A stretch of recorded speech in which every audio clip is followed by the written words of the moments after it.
Welcome to Emotionally Baked, where emotions and baking are the two most perfect ingredients.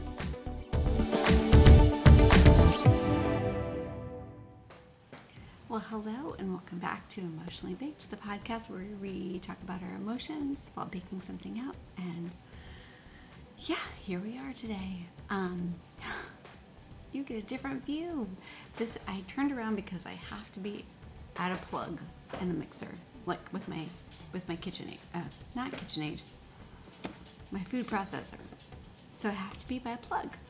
And so I figured I will switch around so I don't have to make it weird. So today we're talking about pain. And I don't really know if that's an emotion, but it's something that I'm feeling.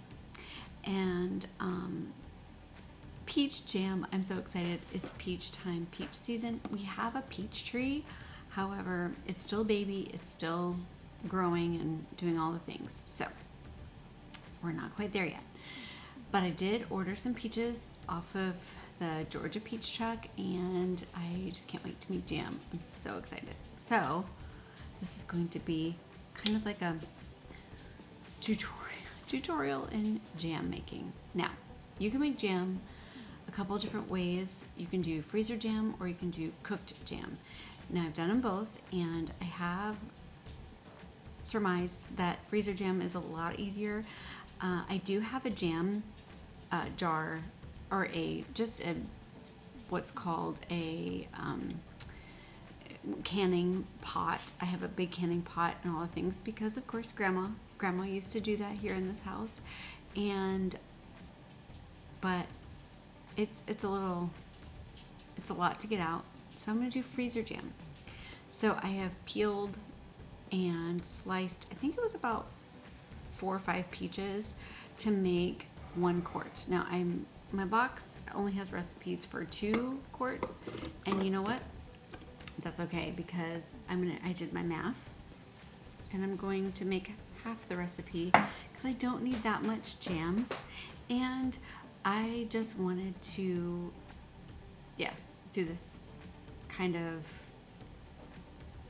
not willy-nilly, but you know what I mean. So I'm using the food processor because I just don't like chunky jam. I'm kind of more making like jelly. So I'm going to blend this up and see what I get. Like I might blend it to a certain pulpy amount, but not like crazy. I'm gonna go ahead and mute this while I blend it because it'll be too loud.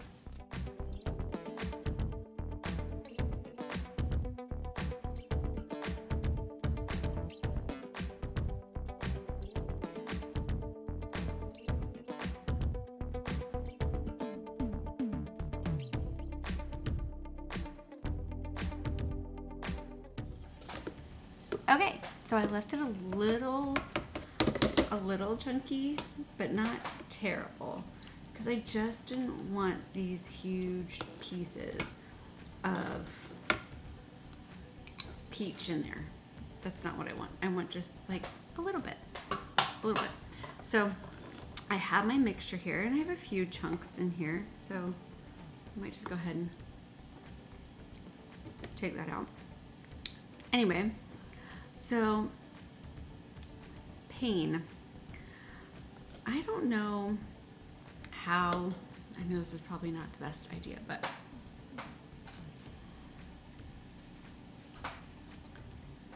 you didn't see that. Pain, and I am talking about physical pain. I have had a lot of physical pain in my life that I have been slowly managing and working on, and I didn't know. Now, what is it called? There's the pain that you can see physically on someone, like if they've broken their leg or sprained something, or they have a visible something that's more visible on the outside that they are able to, you can say, oh, they must be in pain. And then there's the ones that are hidden pain, the hidden ones. I know like fibromyalgia is a hidden pain, and I have spina bifida, which and mine is not where I had to have surgery. I could if I wanted to, but mine is the lesser. I have a colta, and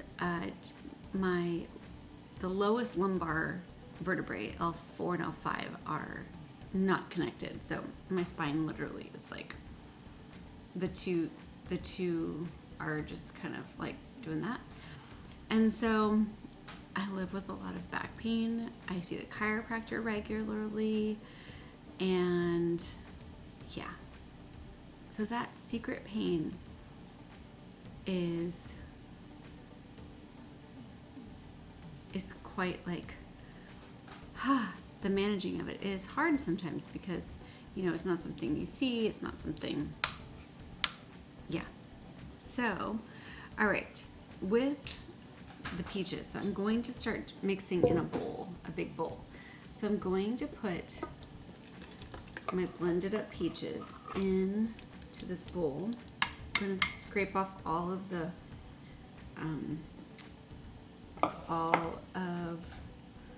peaches that I can into here. And what I'm doing is I'm following a recipe on a fruit pectin box. Now I am using the brand Sure Gel. I know there's other brands out there, but that's the one I've had the most success with. So that's why I'm using that one. And basically the recipe says,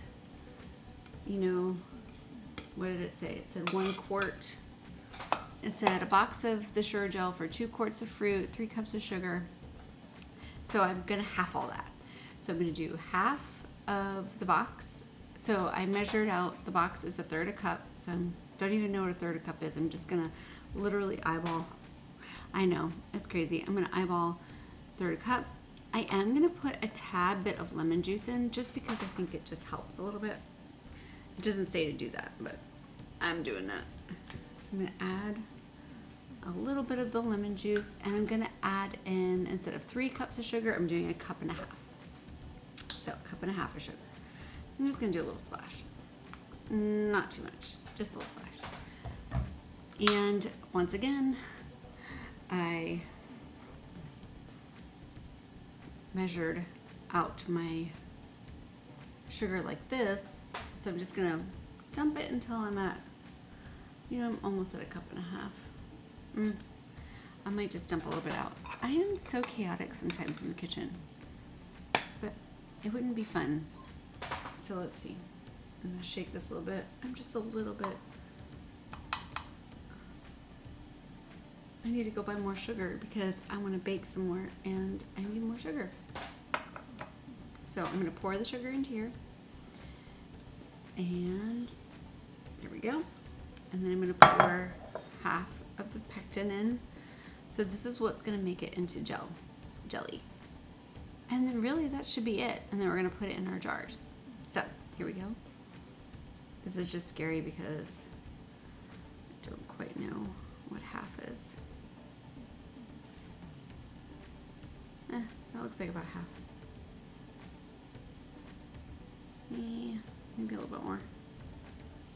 Okay, cross your fingers. We'll hope this works. Okay, so I'm just gonna stir and make sure this is all combined. And that's really all I need. So after this, once I have it all stirred, I will put it into my mason jars and it'll go in the freezer and it will be freezer jam. So it'll be just something that you keep in the freezer and being able to use whenever I want. Yum, yum. Okay, actually I might pour it back into this because it has a spout so I can pour it in there. See, good thinking. I'm thinking on my toes. I might be a little chaotic, but hey. So I don't know how many of you deal with silent pain, but I didn't realize I had this silent pain and what was going on and how to manage it until I was in my 30s. I'd already had my babies. And part of me wonders if I would have been able to have my children like I did because my doctors never knew that I had spina bifida. Not that people with spina bifida can't have children. It's just it's probably the care has just looked a little bit different. The care and the treatment, I probably would have been more of a high risk pregnancy than I was. So I don't know if I'm grateful. I don't know. I'm glad that it happened the way it did. But I just remember that I was just not feeling the best, and I was talking to my doctor, and she's like, okay, well, you should go to a chiropractor. Your back, hurts.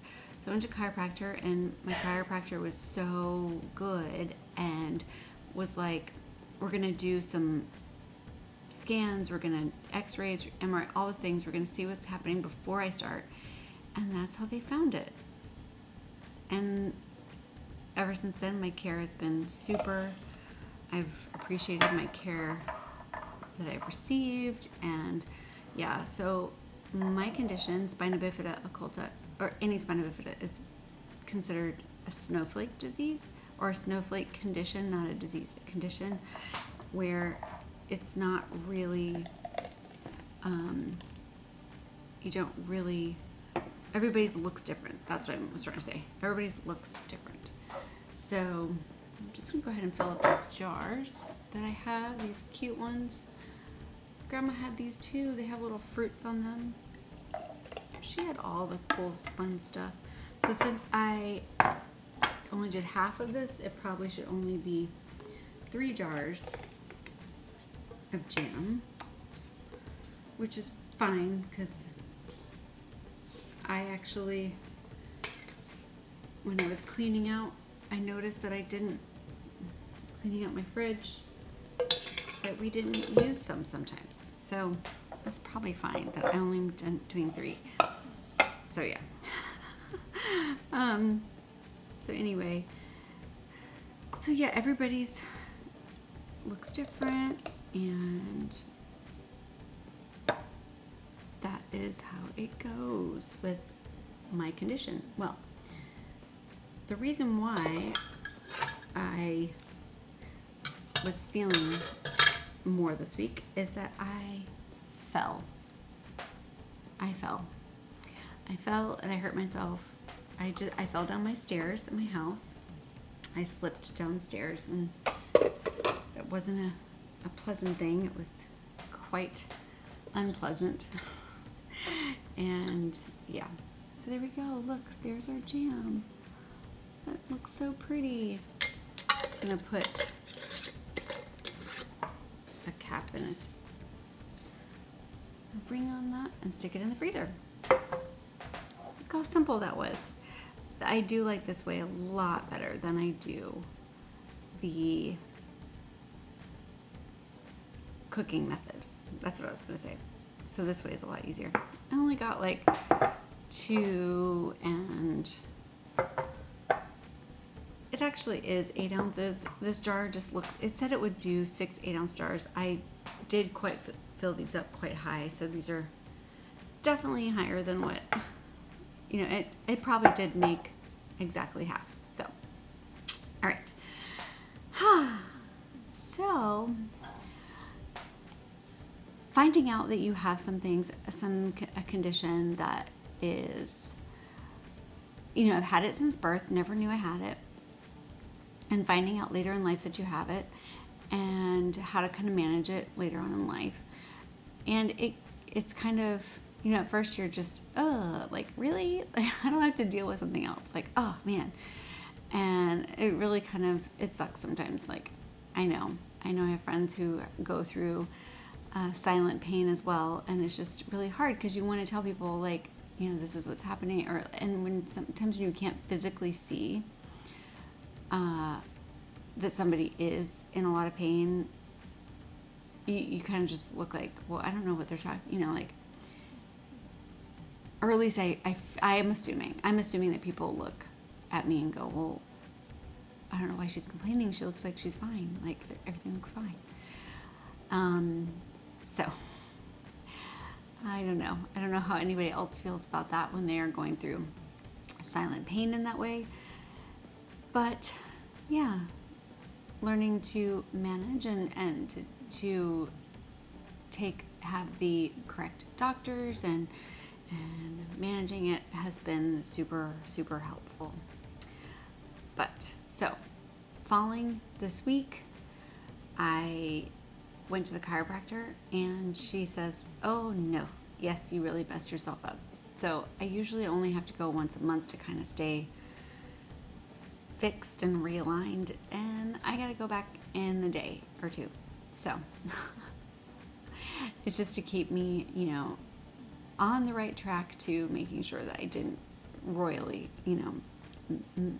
or I don't continue messing up anything. So, but that's why we have professionals. That's why we have people who know it, know about the inner workings of our systems and our bodies to figure it out. And yeah, so that's where I am with that. So I figured I'd make some jam to explain, some peach jam to explain the pain that I've been in this week. I don't know if that, this will be a short episode, but it's just a kind of, just kind of a quick, and it was fun. I probably should have included how to, because last night, I think peaches are funny in the sense of, my husband and my son were both wanting peaches with ice cream, and they were trying to slice and cut peaches, and I'm just standing and watching and going, if you're just listening to this and you can't see me, I made a very annoyed face. So I took a moment last night and I taught my son how to use a paring knife and how to properly slice peaches and how to properly, take the skin off and to properly do it. And it was funny. It was funny, but I'm glad I had the opportunity to do that and teach about doing that. Maybe I'll do it later, because peaches, I do peel them. I don't like the fuzzy skin. I don't peel apples when I make apple pie. I make sure they're really cleaned. So I should add that sometime in peeling peaches or peeling something. Maybe I'll do that here. I don't know. Hold on. Okay, so this is the impromptu peeling of a peach. I'm using a paring knife. So I use a paring knife, a knife that is a shorter blade and one that I can grip in my hand really well. And we are going to take off the skin. Now I'm using a cling-free peach. There are two kinds of peaches, cling-free and hard stone. I believe that's what they're called, or stone peaches. And they basically, it means that cling-free, the pit will come right off. The other ones, the stone or hard stone, I believe it's called, they don't come off.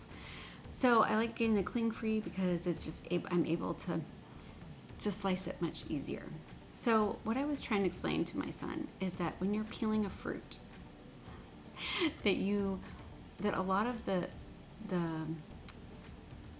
the force is in holding the fruit and in the thumb. I'm not doing tons of force as I'm holding onto the knife because I don't want the knife to go into my finger, slice my finger, anything like that. So I'm controlling the force of it by mainly my thumb and on the fruit. So I start at the top, and as I'm going, I lightly put the knife into the fruit, but I'm holding my finger and pressing it onto the fruit. That's where the pressure is, and here as I'm holding it. So I'm literally pressing, and then I'm guiding the knife with these fingers as I'm spinning the fruit with my hand. So it does take some practice, but I'm doing that because so see, I'm guiding the fruit with my thumb and my fingers, and I'm not doing too much pressure here because obviously if I did too much pressure, the knife would slip and it would go into my thumb. So I'm just kind of guiding the knife with my thumb, and then just kind of, and I don't dig deep into the fruit because I'm just trying to take off the skin. Just trying to take it off. And sometimes peach skin comes off really nice and smoothly. It'll just kind of peel right off. So there, it got basically all of it. I'm just gonna slice the bottom. And when you're doing cling free, or I like I like cutting peaches so it looks like the pretty ones that you get like in a can. So what I'll do is from the top, my first cut will be straight down to the bottom, and then I will come at it to make like a cute little pie slice. So it looks like that. And then I will just cut and then kind of just pull lightly and it comes off. And I can do that really simple going around with a cling free peach. I can do that. And as I slice like that, going around, they just pull right off. Ta-da! And I know it's like, it might be like, we know how to cut peaches, Heather, but seeing my son and my husband struggle a little bit, I thought, hey, why not? And there you go, and you just have the pit left. Gonna toss that, and there you go. Easy peasy way of, or that's how I guess I can teach to peel a peach. So a paring knife is what makes it. If your blade is too long, it just gets clumsy. So anyway, so there we go. So if you're in pain, if you are needing somebody to commiserate with in that silent pain, know that you have somebody in your corner as well going through silent pain. And yeah, and if you are going through a silent pain, advocate for yourself. If you haven't found somebody, a doctor or a healthcare professional that can help you, most of the times I feel like we do have to advocate for ourselves and to find that person who will listen to what, the concerns on ourselves and on our hearts that we have. So look for that person who will listen to you. All right, friends. Well, whether there's salt in your recipe comes from tears or a teaspoon, just remember we baked it out. No salt in this one today, but that was fun. All right, bye.